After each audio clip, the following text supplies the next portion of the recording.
Ancient monuments, crop circles, military cover-ups, and a piece of evidence so strange it rewrote the rules of engagement for the entire US Armed Forces. Welcome back to Alien Agenda. In this episode, Colonel Gene and Keegan go deep, from the mysteries carved into the fields near Stonehenge to what Native American tribes have been saying about visitors from the stars for thousands of years. And we ask the question that keeps getting harder to ignore. What exactly is the government not telling us? The evidence is out there. Let's follow it. Well, basically, Alien Agenda is we've really looked into a very wide spread of sightings, items, things that are hard to explain. I noticed you had a couple on some of your interviews. You had that woman, I think it was Maria Whitley. She was hmm talking about Stonehenge, hmm and it's one of the things that has fascinated me. Not only what it was or what it is or why it was built, but how in the world they could have moved those stones at that time, that long ago. The other thing that I think is interesting about Stonehenge is that the majority of the crop circles appear very close to Stonehenge, and some of them are extremely intricate now. And even some they believe are graphic representations of numbers. I was hmm wondering, what did you learn from her? I caught just a bit of your interview with her, and she seemed fascinating. Oh yeah, her interview was a lot of fun because Stonehenge is a location I've never been to, and it's one I definitely want to go to. And so just to hear a more intimate, I guess, uh, account of Stonehenge, because I guess when you go there, you're not really allowed to get very close to it. You're a decent ways away because, of course, they don't want people vandalizing and stuff. We Yeah. saw that with the Georgia Guidestones, people blew it up or whatever. But yeah, it was just so interesting, like the the accounts of like why maybe people were there, maybe spiritual, maybe health reasons. There's people buried there that look like maybe they were recouping from something as far as like an injury or something like that. So it's just like this really cool history that maybe gets lost to time. Maybe it's just so old that people don't care about it anymore. But I found it very interesting.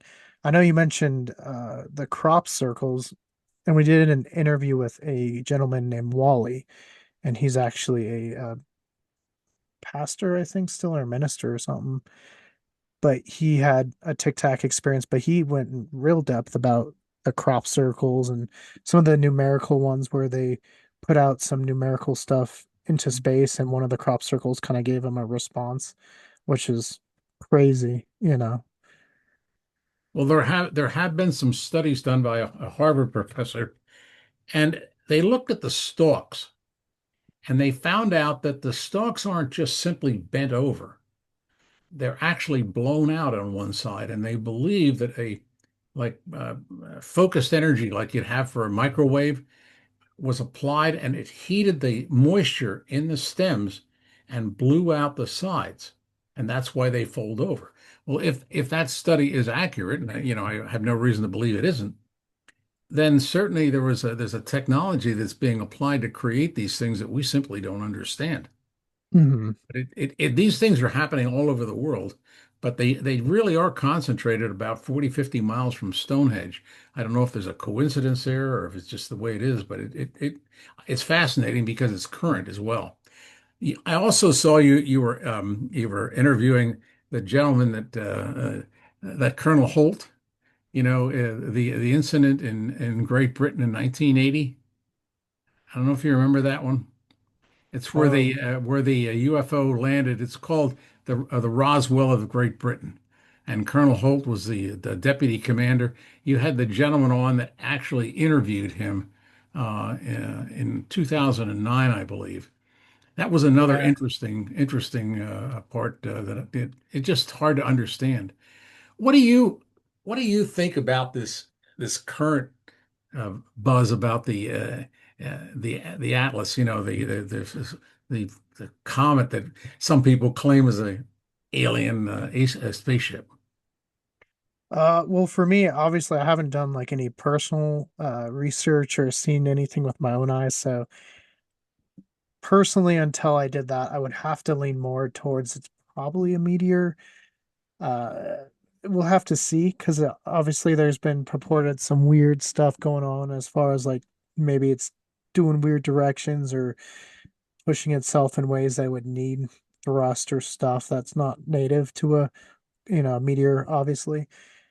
But I don't know.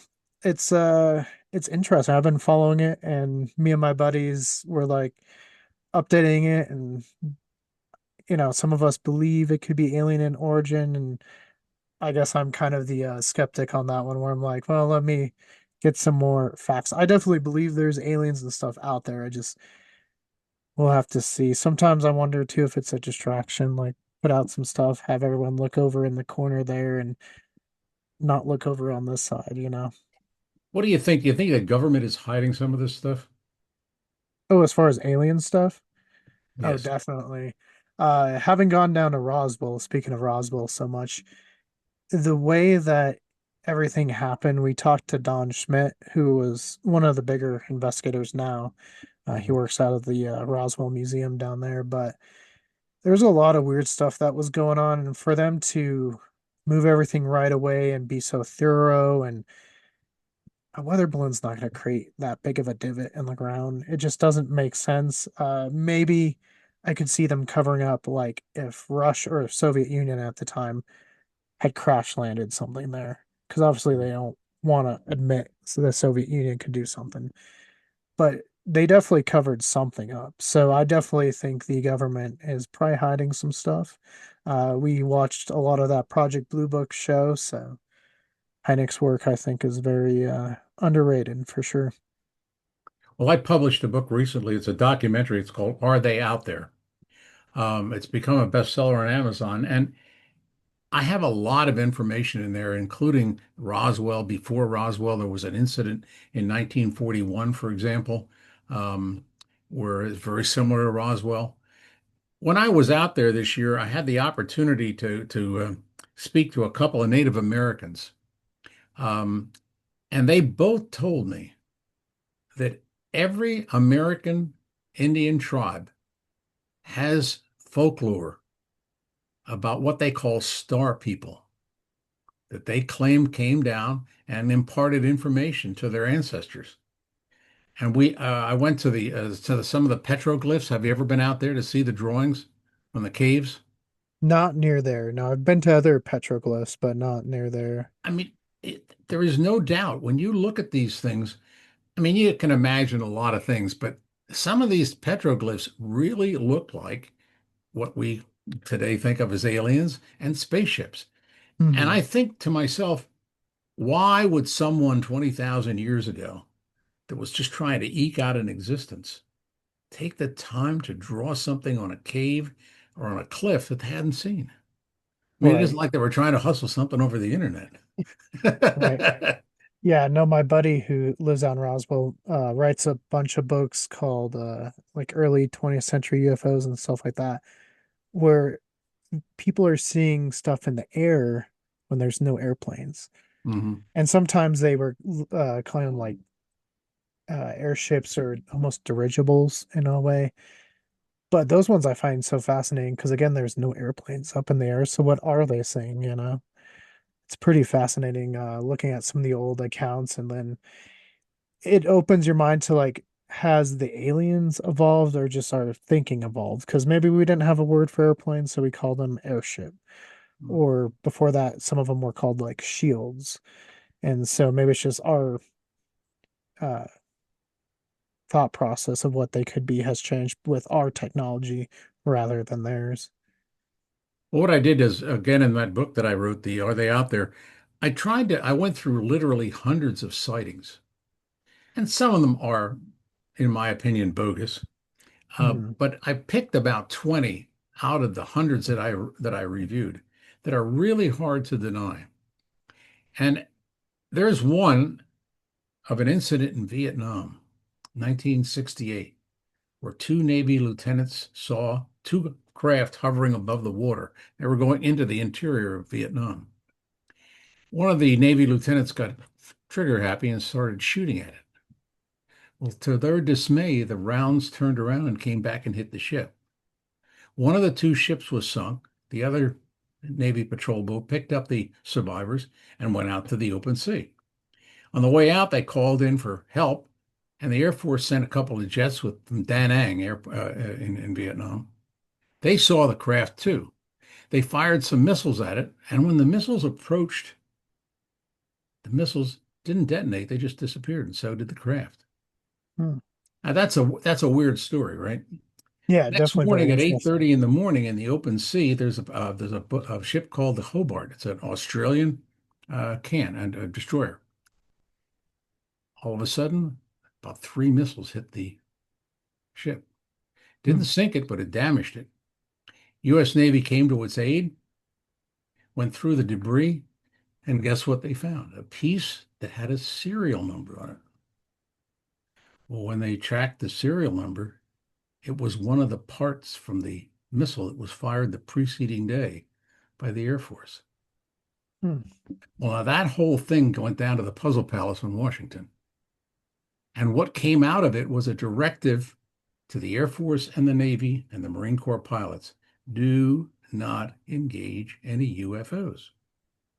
Well, just a year ago, there was that report where we fired on an object, struck it with a missile. It wasn't damaged at all. It just disappeared.